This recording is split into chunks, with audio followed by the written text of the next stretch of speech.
Hey, welcome to our new God's Love for the Unlovable and Gospel Rant series and format. We're calling the series Vagabond Diaries. We want it to be informative, relevant, fun, life-changing, biblical, gospel-immersed, something that makes your day, changes how you see things, biblical passages, biblical principles, some concepts. Instead of dealing with the biblical topics, verse by verse, word by word, precept by precept, we're going to shift to telling stories. C.S. Lewis said if he had to do it all over again, he would write more children's stories. And by the way, he also said if your children's stories isn't liked by adults, it's not a good child story. The idea is to make us think about these things differently, to get in, to explore. We're going to use satire, sarcasm, made-up characters, mockery. We'll use deep political insights when we need to get a point across. And it's a rant, so we're not worried about being that politically correct, sensitive, hopefully, empathetic, yeah, because we're talking about God's love for the unlovable, the unloved, and the unlovely. We're just presenting it in a different light. Think of stories. Think of The Chosen. Think of C.S. Lewis and the Chronicles of Narnia. Think about Lord of the Rings. We want you to redeem your time, the few minutes you have commuting to work, riding on the train, going to the airport, just chilling. And over, just a drip, drip, drip, we're going to talk about God's love for the unlovable, the unlovely, and the unloved. If you think about that phrase, it's huge, and it unpacks, it just sprawls. And I think that's what we desperately want, even though part of us has been so deeply wounded by our relationships and scared to death of it. But that's really what we want. It's the heart of the gospel. So, this came from my recent experience writing young reader fiction fantasies, Kingdom Quest, which really were patterned after the Chronicles of Narnia. It's fantasy, it's got dragons, it's got gnomes, it's got pirates, it's got worlds and under attack, and just underneath it is the gospel. The whole sense of God's kingdom. It's supposed to be for readers 10 to 16, but you know what? It's for adults. That's the idea. Someone called it Chronicles of Narnia Meet Princess Bride. I've already won an award for children's fantasy. So check it out. Get them for kids in your life or in your church, yeah? All right, so that's the goal. The Vagabond Diaries is going to tell the principle of God's love for the unlovable in a unique narrative form. And let me know what you think. Get the word out, pass it on, just see it to somebody, subscribe, do all that good stuff because it really does help. All right?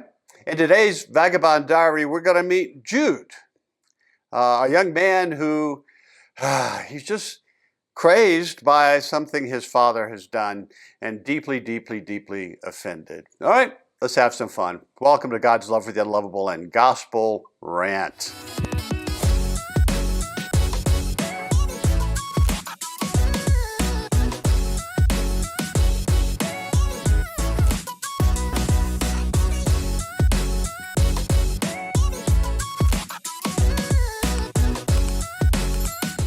Hey, welcome back.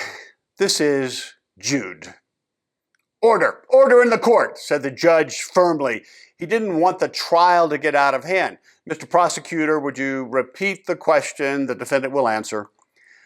So, Mr. Jude, would you say that you hate your father and want to see him harmed? Said the prosecutor, pointing to the elderly man alone at the defendant table. What? No, what? Said the large man on the stand. He was impeccably dressed, sat straight, projecting a sense of trained gravitas, someone who was used to respect. No, of course not. What a silly thing to say. I love my old man. He's just acting like a fool. And yet you're here suing him. Well, no, it's not personal, it's financial. And you said in an earlier testimony, and I believe I'm quoting you, he showed me great disrespect. Well, yes, that's right, he did. I felt disrespected, and why shouldn't I? So help me and the court understand this. It's not personal, it's financial, and yet you said he showed you disrespect. One of those is incorrect, or at least not precise. Can you help us out? Object! Barked the prosecuting attorney loudly. He was a thinner man. What little hair he had was rubbed down low on his head with some kind of aromatic product. He was wearing an old-fashioned herringbone suit, black white-top shoes. "Your Honor, he's badgering the witness." Your Honor, I'm just trying to clarify why we are here. Is it personal or is it a financial transaction?" "I'll allow it. I'm not terribly sure myself. Just give a wide berth around personal invectives, counselor. The plaintiff will answer the question." Well, it's personal too, I suppose, but it's all about money and what I am owed." "So, not to badger, but help us out here. You are owed money, or are you also owed respect?" "Object!" "I'll allow it," said the judge quickly and confidently. "Okay, sure. I'm owed both, big time. Look, I've put up with my father my whole life. He has always loved him." He pointed to the other younger man sitting behind the defendant. "He would always punish me for things I did wrong, but he would regularly let Jude off the hook. Jude would steal things for him and for his drug habit, knickknacks, jewelry, tools, anything he could pawn, cash. Not my problem, I suppose, but he would get away with it time and time again. If I didn't make my bed at night, I was not allowed to be with my friends for a day or two or even 3. I was great at school. I was good in sports. I was quarterback of the state championship football team, but he pointed to the defendant, wasn't ever there. He couldn't just take a couple hours from the hospital to come and watch me." To be clear, he was at Jude's bedside after one of his overdoses?" Yeah, that's right. "And still, I stayed here to help him run the family business. I had offers to play football at a number of universities, Ivy League school, an SEC school, but someone needed to help the foolish old man. And who else would do it? Him?" He pointed at his brother dismissively. "He's not responsible. He's not trustworthy at all. He just continues to play on my old man's compassion and drain him and me of wealth and time." And so on January 8th of this year, your father came to your estate to invite you to come to a welcome home party for Jude, and you had him shamefully thrown off your porch. First, I didn't assault my father, but yes, I was angry, I admit it. Jude did it again, and this time he had my father drain his cash from the main checking account, making up some story about inheritance and legal absurdity. That's why I'm here. He gave Jude money that was legally mine without consulting me. So, are you aware the legal term is deed of gift? According to the law, the legislature, and approved by the Supreme Court, anyone, even a foolish father, can choose to bypass inheritance laws that specify that after he dies, the eldest son gets 2/3 of all of the estate, and choose to give a gift to anyone he wants to. It may not be smart or fair, it might be foolish, but it is legal. Well, I wasn't before, but now I am. It's just not right. He's giving my money to this ungrateful leech. And then he had the chutzpah to invite me to the party that my money is paying for. Hey, it may be legal, but it's still not right. It's not fair. He showered him with honor and love that was mine, and not me. I deserve my Abba's love. I've earned it. My brother doesn't deserve it. So let me see if I got this right. You see yourself as more worthy of your father's love, largely because you have not been him, he pointed to his brother in the courtroom. Your Abba should love you more because you earned it by being faithful, being a good and righteous son. Is that about right? Yes, of course. I suppose that's human nature, to love the lovable and conversely to despise the unlovable. And that is the core of your charge against your father. It seems it's not a legal one, but a moral one. You say you deserve your Abba's love, respect, devotion more than your brother, but he has unduly received love from your father in contradiction to the moral norm. Is that your testimony? Yes, yes, not exactly how I would put it, but in essence, that's it. Well, how would you put it? What kind of fool would keep loving him? That brother of mine, and he pointed at his brother again, who was ashamedly looking down at the courtroom floor, unable to make eye contact, particularly after he abused that love over and over again. My father is a fool, and he has become a laughingstock in the community. He's the doddering old fool on the hill, and now it's hurting others. You mean you, don't you? Well, yes, me. Legally or not, it's not right. I want what I've earned, what I deserve. Let me come back to that, but first let me ask you, does your father love you? Well, yes, I suppose in his way, but you see, yes, but does he love you as much as he loves your brother? Well, I couldn't say. It doesn't look that way. You would have to ask him. Well, I will, but what do you think he would say? Well, he would say he loves me as much as he loves my brother.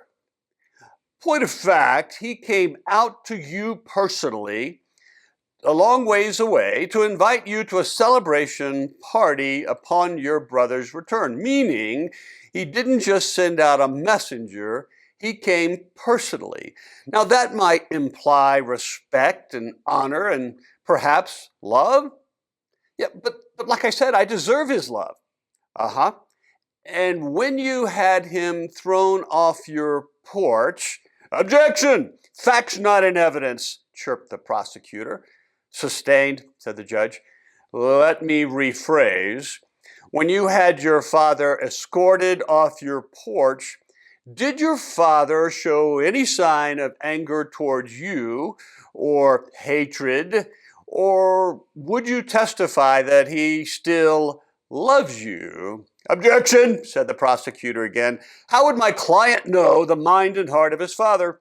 Sustained, said the judge. Very well, let me rephrase again. Did your father do anything after that event that appeared retributive, like taking you out of the will or charging you with assault or disinviting you? No, he didn't. Why would he? I'm the victim here. I deserve his respect, honor, and love more than my ridiculously destructive and addicted, selfish brother. Yes, that is at the very heart of your defense. He paused. The defense would like to call Rabbi Joshua ben Joseph to the stand. Jesus rose from the back row where he sat with some of his disciples and took a seat in the witness box. Rabboni, you are here today as an expert witness for the defense. You are a recognized authority on love, are you not? I object, said the prosecutor. What makes this man some kind of expert on what love is or not? Overruled, the court accepts the rabbi's credentials. The prosecution may challenge the witness's authority on love upon rebuttal. Please continue. Rabboni, the prosecution's case is that this man, and he pointed to the defendant, acted foolishly and destructively towards the plaintiff, an act which lacked authentic love and charity. Rather, it was an act of destructive foolishness that cost the plaintiff. The plaintiff argues that his brother didn't deserve to be loved because he has over and over proven himself to be unlovable and so should be treated as such, namely disowned by his father. Jesus paused for a long while as if gathering his thoughts. He took a breath, looking toward the elder brother with such a look of compassion, and said, First, I would say that the older brother does reflect a common misunderstanding of the nature of love.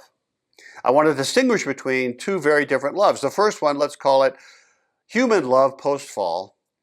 It is indeed true that our broken and twisted version of my Father in Heaven's love is bent towards only loving the lovable, the lovely, and the loved, those who treat us with love. It's a response. This post-fall love tends to love only the worthy. It's subjective, but that's the case, as he testified. It's one of the core reasons I've come to challenge and to bring a different perspective on my Father's heavenly love. My Heavenly Father's love is very different.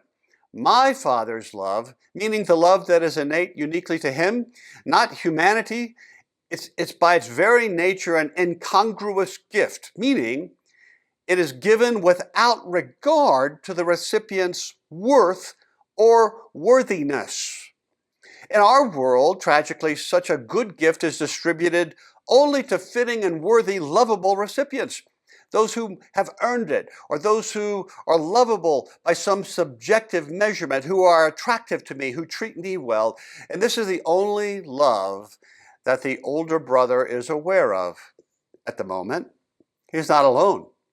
But my Father's love is given without regard to worth. And in fact, it flows best into the absence of worth and worthiness. And here's the thing about my Father's love. It's not handed out to match the recipient's worth or subjective value or lovability. It creates it. This Father's love that I'm hearing of is one of the best examples of my Father's love that I've seen as I've walked this dark place. It seems He loved His unlovable, unworthy Son with all the love of His heart. Well done, good and faithful servant. He would throw 1,000 parties if need be, it seems, and that is what true love does, not because the recipient is worthy, deserves it, or is somehow intrinsically lovable. Rather, because the recipient is not. His love creates worth and a sense of worthiness. Perhaps not all at once, but over a time, this young man will begin to feel worthy, a little or a lot. Such love is very powerful. The same is true for the plaintiff. If I may say so, he is not as worthy and lovable as he would like to believe or to present himself. And so the way he treated his father is an example of that. The love of his father will no doubt keep rushing on him as well, pursuing him like the waves of the sea over and over again until he too will begin to feel his father's love, not because he's earned it, but because he finally realizes that he doesn't. I suspect that his younger brother will truly get that love quicker than him. But do not doubt the transforming power of such love. The elder brother, in time, will know it as well. Then, oh yes, there will be such a party in the land, a party that may never stop. I heard the plaintiff say that he feels his father showed him disrespect. I believe he said great disrespect. And that's all he can see now. His brain is wired that way. But in fact, it seems his father has always shown him great respect. He just couldn't receive it. There will come a time when he will see, such is the power of that love. Defense rests, Your Honor. The end. So here's some dialogue starters that I thought about. The elder brother had some legit concerns, right? I mean, we almost kind of go, well, yeah, it makes sense. What do you think? Next. So there was a loophole in the law, but was the father's love fair and equitably distributed? Right? Is it supposed to be fair? Well, what about justice? You know, the crimes against the father, the crimes against the elder brother. How about this? If you were the elder brother, how would you have felt if invited to the party that you indirectly paid for, that got paid out of your inheritance? And tell me about the Father's love in your own words. It is both wonderful and troubling, terrible, isn't it? What do you think? Look, love to get feedback. Bill at gospel-app.com. If this makes sense to you, if you like this Vagabond Diary, like, subscribe, forward a link to a friend, give us feedback. And in the meantime, check out the fantasy books. All of this good stuff about the Father's love for the unlovable man is just immersed in all of these. The second one just came out, The Storyteller's Tale. Enjoy. Get it for the kids in your life, the teens in your life, the children's programs at your church. The Kingdom Quest trilogy. It's available on Amazon, Barnes & Noble. If you want more information, check out the author page, drbillsinyard.com. I've also published, you've probably been hearing about it, a study for women, spiritual formation for women in particular, called Dance Daughters of the Most High. I'm hopefully giving voice to 7 underappreciated, misunderstood, and overlooked women. That will also be a trilogy. The other 2 are being written right now. They're fascinating. Their stories are amazing. These are mothers of our faith, and I'm just giving them honor. Check it out, Amazon, Barnes & Noble, and drbillsinyard.com. All right? Check it out. We'll see you next time. Take heart, child of God.